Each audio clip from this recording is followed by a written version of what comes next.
You're listening to the Good Question Podcast with Richard Jacobs. Our goal is to make each of our guests exclaim, that's a good question.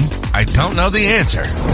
Because when that happens, it means you, the listener, may be inspired to learn more beyond the interview and to ask great questions yourself that lead to new insights. In this podcast, we cover historical and current anthropology, comparative religion, and history. Welcome, and let's get started.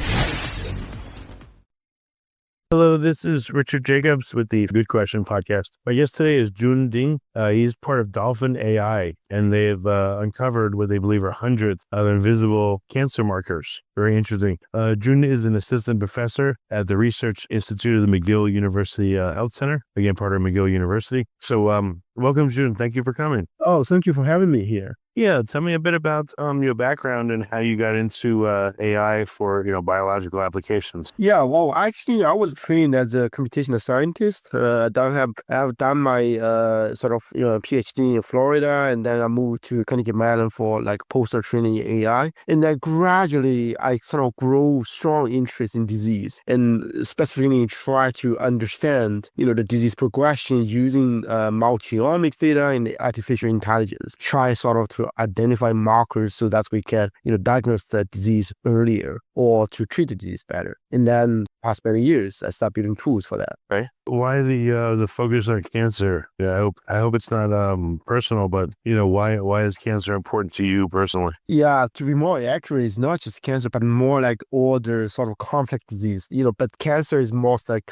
well-represented complex disease. But beyond cancer, I'm also studying sort of fibrosis, all this terminal disease. Yeah, and then the reason my strong interest in cancer is also a bit of personal, because all my uncles, two of my own uncles, died because of cancer in very early stage, 30, 34, 35. So really? Yeah, so that's why, I always want whether I can contribute to the sort of treatment or at least the early diagnosis of it with my expertise, like AI and computer science. Well, how did it occur to you? So you focused on AI and computer science. You have an interest in helping people, and again, personal family experiences. How did these come together so that you created your Dolphin platform? Yeah, Dolphin platform is more like just the one representation example. We also have many other tools, but all follow the same logic. It's like, can we, all this cancer and complex disease, they're really sophisticated, right? Can we mine from the data from, high dimensional single cell,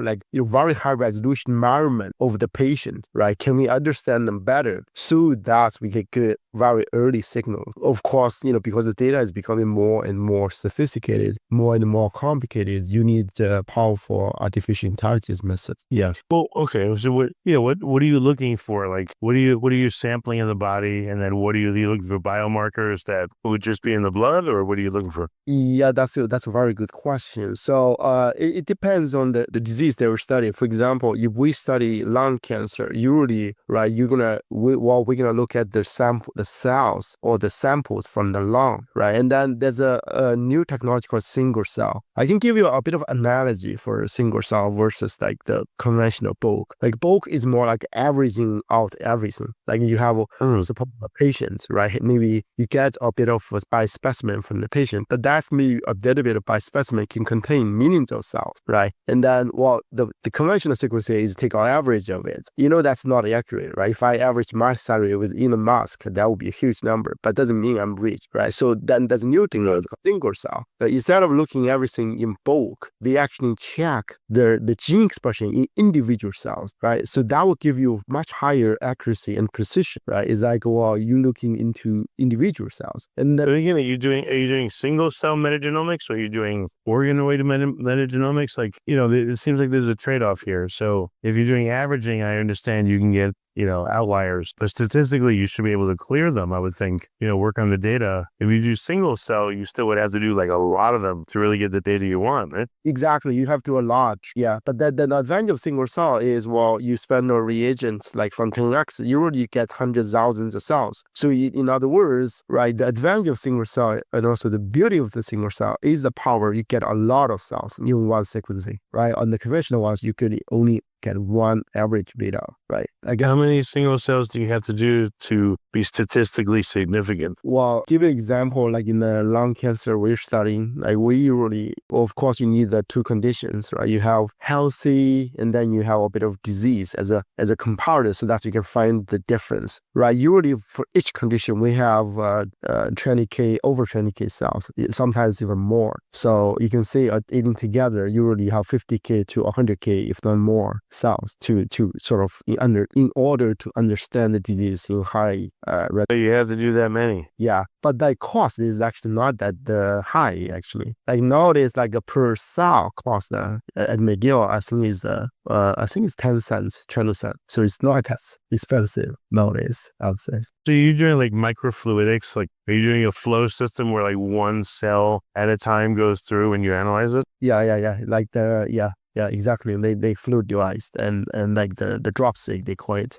So well they barcode it and then they sequence all together. In other words, they put a barcode for different cells. If you cell 1, you carry barcode 1. If you cell 2, you carry barcode 2. In the end, you still mix them together, right? You still use Illumina to sequence at the end, but because they carry different barcodes, so these RNA is from this cell, that RNA is from that cell, right? So computationally, you can decomplex to demultiplex them into individual cell expression. Yeah, but I mean, it's still 100,000 cells is like a tiny area. Do you use like, would it make sense to have an organoid type structure to approximate, like a tumor or something and then do the metagenomics on that? Yeah, that's a good question. So what we usually do is, we get the samples directly from the patients, right, from the biospecimen, and then we use it to analyze. For example, we compare the healthy versus the disease to find out what's different, right? In other words, what's going wrong, and then you find markers or find therapeutic targets. Then you confirm it with the organoid. I guess the beauty of the organoid is it allows you to test in human sample, right? Usually people test in mice and others, but mice and human are different, but we couldn't tell in real human, right? Because you couldn't tell. No one gonna allow you to test in real human, right? So and as a trade-off, people try to build organoid, which is more like mimicking the real organ, right? And then you test on that ex vivo, right? So that's the beauty of the organoid. Yeah, but again, you are using organoids or you're not? We are using organoid for validation. So if you find or potential drug or potential markers, you want to test whether the drug is effective or not, right? So then you apply the drug on organoid, which is more like or ex vivo organ, right? Like lung or liver, right? You test. Are you doing chained organoids where you have like liver organoid and then downstream of that will be kidney? Because I've interviewed some people that are doing that and they're seeing that one organ or organoid will change compounds to produce different metagenomic and different like toxicological effects downstream. So you guys are looking for biomarkers, it might make sense to chain organoids together. So that is not my area. So my area is more the upstream, right? You get from the patient that the cells and try to use AI to find out the difference. So the organoid is more a bit of downstream, right? Once you find out the difference, find out the markers and super targets, you use it to validate it, right? Some people are using organoid to sequence, but that's not my area. So it's very different. In other words, my research start from data. So what you mentioned is actually before the data, right? So you have to build organoid and then you sequence on it and then you get the data, right? And then building on the data, you have models for AI and to analyze it. So that is the area that's of my research. Oh, right. But I'm saying you'd get very different data is you got it from just like, in vivo cultured cells, and not even cultured, just cells taken in vivo versus, taken from like a lab experiment, like again, organoids or chained ones. Yeah. So what kind of things are you discovering? What kind of biomarkers are you seeing and for which types of cancers? Yeah, well, I think the beauty of their dolphin system is a bit of different from the conventional way of doing it, right? As I described previously, right? Conventionally, people just compare, for example, the cells from healthy subjects versus disease subject, right? Like cancer patients, and then find out what's different. But then that's different usually is at gene level, right? You can gene expression, human has 20,000 genes around that, right? So they say, that gene A is different, gene B is different. But sometimes that resolution is not enough. Like sometimes the gene expression is not very different. But then, the gene has a substructure called exon, right? So one gene could have multiple exons. So the reads, like in other words, different part of the genes may have different level of expression, like exon has different level of the reads. So in other words, two genes could have very similar expression level, but the reads distribution on the gene could be very, very different. So we call those sub-gene level difference. And then with Dolphin is a method designed with the help of AI. Look into the gene, not at the gene, right? So if I give you an analogy, it's more like spot the difference game, right? Like you try to find out, oh, that's the normal picture, right? And that's the disease picture, right? And you want to find out the difference, right? If you're using the gene level, it's like, okay, you have very low resolution image, right? Then you couldn't see clearly the difference. But with Dolphin, you enhance it. You look closer into the gene, then you find more subtle differences here and there. Why are you looking at just genes? Why not exosomes? Why not epigenetic marks? I mean, it's certainly not just genes at all. Are you guys looking into, again, these other levels, or is it just changes in the genes, or no? Yeah, well, as I mentioned, right, so it's more like spot the difference game, right? So our method, like Dolphin, is more to higher resolution, look into the genes. We call it exon level, right? Exon is actually a part of a gene. Right? So with that, you have higher resolution to see the difference. I know you can't look at everything. You're looking into the genes at the exon level, like you said. But what about exosomes produced by cells? There's supposed to be quite a lot of information there. Your level of discernment is into the RNA, let's say, packaged into exosomes may be very good. Yeah. Oh, so you're talking about EVs. That is not the focus of the Dolphin. But I understand people use it as a marker for detecting cancer. I was saying, as you're able to get better and better resolution, because RNAs and some DNA is packaged into EVs, maybe you can also analyze them as well at the same time that you're analyzing, let's say, the nuclear DNA to see if there's a difference. That's right. But then it requires a new sequencing technology. Right, you need to capture those EVs to sequence them and then analyze it. That's the bottleneck. That's the bottleneck now, I think. And there are a lot of labs, including some lab from McGill, doing that. They are developing a platform to sequence their EVs and then yeah. So when you say the exons, are these the coding or non-coding sections of DNA? Yeah, that's the coding regions of the DNA. They are part of the gene, right? The genes, most of them, we have 20,000 protein coding genes. And in terms of protein coding genes, in each of the genes, they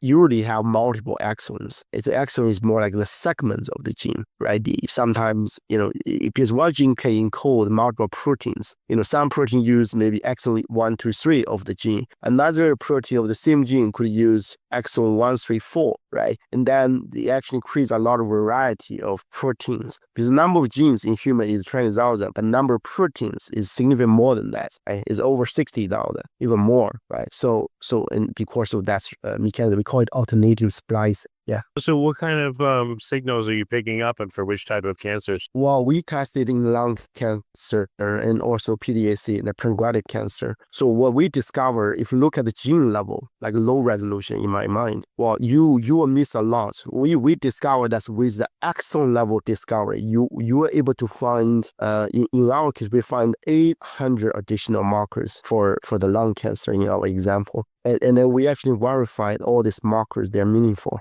Right? They align with the prior knowledge. If you do survivor analysis for it, it'll also give you a very good survivor. In other words, right? So those ones was missed by conventional gene level analysis. Will be only picked. Yeah, but usually with the with like the 80-20 principle, only a few of those markers either would be clinically accessible or enough information for you. Like, I would doubt that you would need all 800. I would guess that maybe like 10% of them or 5% of them would be really critical. Yeah, right. That's right. But then you know what? Because the difference is subtle, right? So for the early stage differences, because they're subtle, and then the traditional gene analysis have higher chance to overlook them. But our case, because we're looking at the sub-gene level, right? Those subtle difference has higher chance to be detected by us, and because of that, we are able to find disease earlier. So that's a big advantage. I understand. What about Okay, so are you seeing an evolution of all these markers as the cancer progresses? Have you done like a semi-longitudinal study where you look at, let's say, metastatic lesions and the primaries over time? Yeah, well,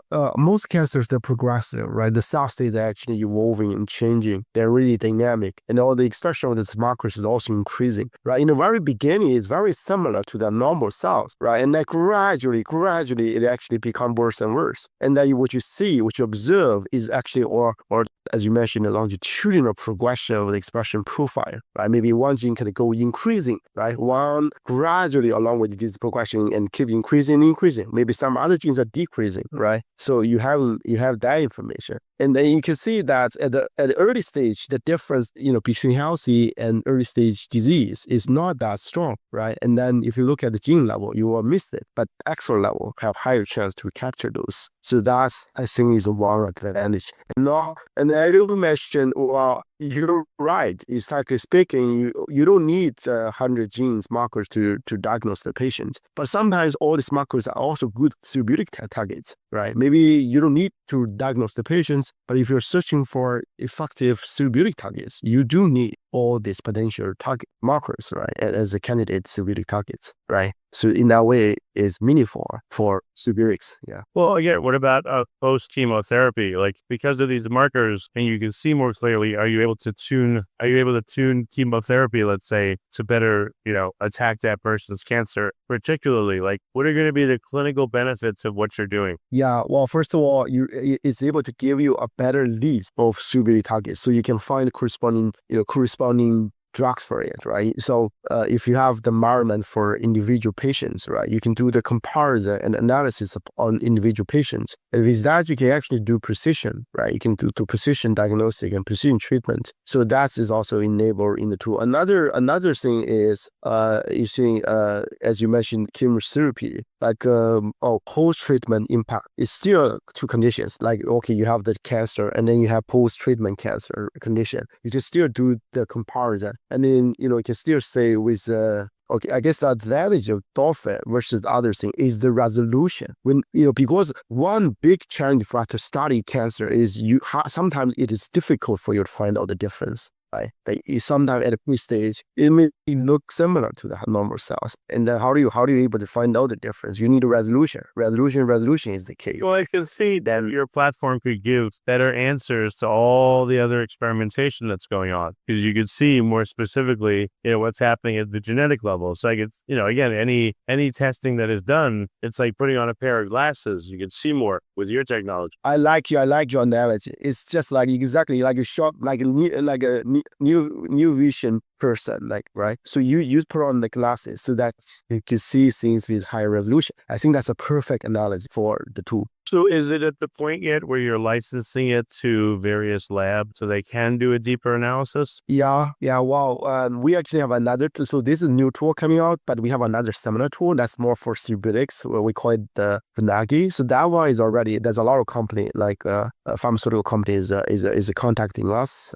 A few, I'm not allowed to see the names, but then but we're actually collaborating with the pharmaceutical companies, try to use our platform to find out the difference and then find out the therapeutic targets, etc. So in short, indeed, yes, we are using these tools to better find cancer markers and drugs. Yeah. Are there any famous experiments that still have tissue frozen that this could be applied to see more than they saw before? Is there any interest in that, or is it only new experiments? So you mean our labs? So our labs, with your technology, let's say there was like a really famous experiment in cancer 10 years ago, and they still have some of the tissues frozen, and they reapply your system to it. Now they can see more than what they saw before. Like, is anyone looking back to experiments already done, or are they only looking forward to new ones? That's good. I think that's a good suggestion to the scientific community. People nowadays, they're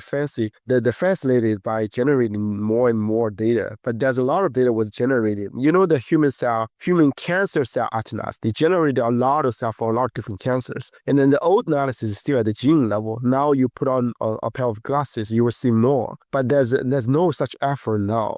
Maybe I can push for it, right? Try to reanalyze existing data without costing governments more money. right? Can we do? Well, that's why it would be the tissue is already there. It's sitting there, so you wouldn't have to get it. You wouldn't have to get new IRB or any of that because it's already just there. Yeah, and then on top of that, not even that. Beyond that, the sequencing is done. They actually generate the single cell sequencing, right? Well, we can just reanalyze it to add into a high resolution with the tool. We do not even need to resequence the sample. That's saving even more the taxonomy. Everyone can bench. So, but there's a call across the community. Try. I know the HCDI, Zach Broker Institute, and a few others, including on each is having some course try to encourage people to use the existing data. As you suggest, I think there's a brilliant point, but we still have to push for it. People get fascinated about generating new data and using new technology. Yeah. It's a waste, surely. Right. Yeah. Well, very cool. So what, in addition to cancer markers, what else are you looking for with your platforms? Like, what else are you able to see? With your platform is, Dolphin is one example. What eventually we want to do is to build a virtual disease system. It's like, okay, you have a disease. Can we represent that in silico, like in computer, like a computer simulation of the cancer or computer simulation, right? And then we're doing it. We make a lot of progress. We have a few tools. In fact, we use the in silico model for lung fibrosis to find a new drug. The new drug is cost is $10 per month. That effectiveness we tested in ex vivo models is almost the same as another FDA approved drug, nintedanib.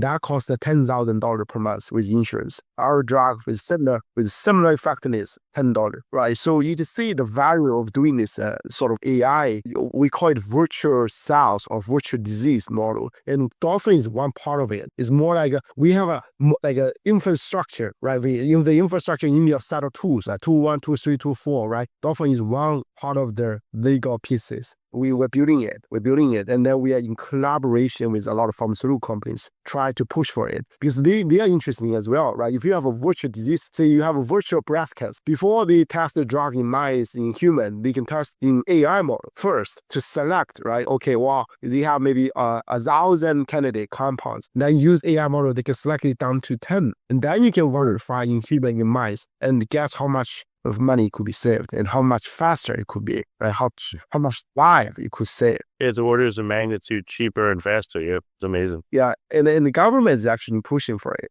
And the AI as an organ. Yeah. So what organ would be the easiest to model? Like the bladder? Does it matter like the number of cell types or how active it is? See, that's hard to see, right? No matter what answer I give, they always some people won't agree, right? It's like different people think different. It will give you different answer. But I think for our point of view, the model, the organ with the most abundant data in study are the easiest to simulate because you have sufficient data and understanding, right? Like what comment, like around liver, brain. Yeah, what I'm working in the lungs. I'm also working in the blood, and I'm now also moving towards the brain because there's a lot of data coming out from brain, and also neurodegeneration disease is affecting a lot of people. Like we are in the aging society, right? People are getting older and older because the development of the health technologies, right? People live longer, and then their neurodegeneration is becoming an issue like Alzheimer or other disease. So I'm also trying to build a virtual brain model or virtual neurocell model to understand that, to find maybe potentially we can use the virtual brain model, right, to find a way to treat it better. Okay. Yeah. Any other conditions in addition to cancer that this would be very useful for? Well, I think most complex disease will be, or some rare disease, right? If that's just a code, I don't think that's a need for doing this type of research, right? You will just hanging there for a few days, you can recover. Yes. Like autoimmune, which one do you think is amenable, like autoimmune diseases, or in addition to cancers, which one would be the next best to study? For me, I'm actually doing fibrosis, lung fibrosis, like ILD is also an example, like an autoimmune disease. And also, I'm also studying like the neurodegenerative disease. So those are the reason is because they have a very abundant data and sample available. Yeah. Is there any point in using mouse models, or you just skipping to organoids or real tissue? I used to collaborate and work a lot in the mice models, but I with the advancement of single cell sequencing and also the GPU GPUs in all the AIs, I think is becoming less and less reliable on the mice model. And the government is realizing it. NIH is cutting a lot of funding for the mice studies, right? Because a lot of them could be replaced nowadays by AI. And then I guess the big issue for mice is, we are not mice, right? Human is not the same as, right? So a lot of drugs failed because effective in mice but not in human, right? But AI models, if you simulate it based on the human data, is actually even more effective sometimes compared to the mice model. If that's the case, why bother, right? Why bother? So Makes sense. yeah. Okay, Jun. Very good. Well, what's the best way for people to find out more about Dolphin and the other platforms? How can they keep tabs on what you're doing? Yeah, well, just follow our websites and Twitter and the stuff, and we really want, at least my like sort of whole lifelong career is try to build like all the organs virtually. And in the end, right, for each one, like you do a single cell sequencing, maybe in the 10 years from now, single cell sequencing will cost like 1 cent, right, per cell, even less. Then everyone can generate single cell for themselves, and everyone can build a virtual, more like a digital twin for themselves, right? And then everyone can have personalized diagnostic and personalized treatment, right? And I think with that technology, people may live much longer, maybe 200 years, right? Oh, so you just imagine someone in clinic maybe being hooked up to this system and their cells are taken out, put through a single cell analysis, and right there, they analyze it. Well, we build a digital copy of you, right? And then sort of monitor it and warn you, something going wrong, something going wrong. Suppose we do it like or sequence of you every month. So we can monitor you, right? And then we can, warn you that something wrong with it. You should pay attention to your blood pressure. We should pay, all the things we can better. And then if something wrong, we can try this drug. Is that drug work for you? Is that drug work for you? Right? Well, we can always find the best drug and stability target. Like in other words, we can do it early. We can do it right? And sometimes we can even reverse because, and fundamentally speaking, all this disease, right, like cancer, is because the cell state change, like cell dynamics. If they change, if you know how it progresses, like during the age, for example, why you're getting older and older, because your cell getting older and older. Can we reverse? You have a baseline, then you can go back to it, maybe. Exactly. We actually try it. We're trying now. It actually, I can't see it at a phenotype level, like human, like whole person level, whole organ level, but at cell level, we're able to reverse some cells backwards, right? And then, you imagine we keep walking in that direction, and then we make digital twin, digital copy to everyone, right? And all this can be done in the lab, and then get back to you, right? And then, maybe in 10, 20 years from now, everyone can have a digital copy of it themselves, and then doctors or the scientists like us can do all kind of, explorations to improve your health. Just remember though, how would you get, in the blood, not all the cells are shed into the blood. There's so many different cell types. What would a digital copy of yourself look like in a really crude form and then in a future form? Well, so you actually right. The big limitation is how to get those samples, right? So far, the sequencing technology need by specimen. But specimen is sometimes difficult. Like for the brain, for example, it is hard to get those samples. And then the blood is more like a mixture of everything, right? All different organs release things to the blood, so it's more like a very noisy, more like a proof all the signals. So we try also to segregate signals from different organs into blood, but that is pretty difficult to do. But I think with the advancement of single cell technology, maybe in the future we can do long invasive sequencing, right? Maybe using imaging rather than. There's also the microbiome too. The microbiome, sequencing all that, not even the gut, just everywhere. Yeah. Well, you're absolutely right. If we want to make a digital copy of you, then that includes all the microbiota, right? That is part of you. They are actually part of you. Right? So we have to sequence them. So I think we're getting there with all the scientists, with all the AI for science effort, the AI for health effort. And it is definitely a bright future. Everyone should exercise, live for another 20 years, and after that, maybe you will never die.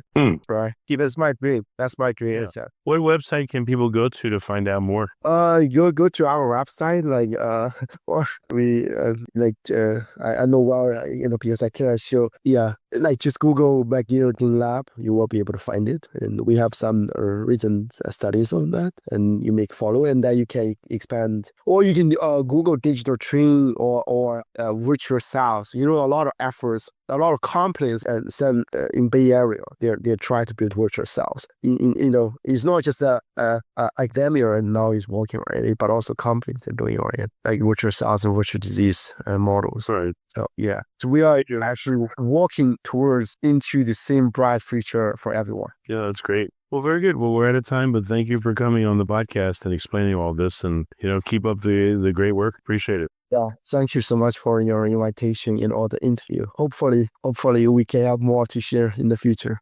If you like this podcast, please click the link in the description to subscribe and review us on iTunes. Thank you for listening to the Good Question Podcast. Please email support@thegoodquestionpodcast.com if you have any referrals to great guests for us to interview. Visit thegoodquestionpodcast.com to hear more interviews. And please help us spread the word by rating and reviewing us on Apple Podcasts, iTunes, Spotify, YouTube, or wherever you listen to this podcast.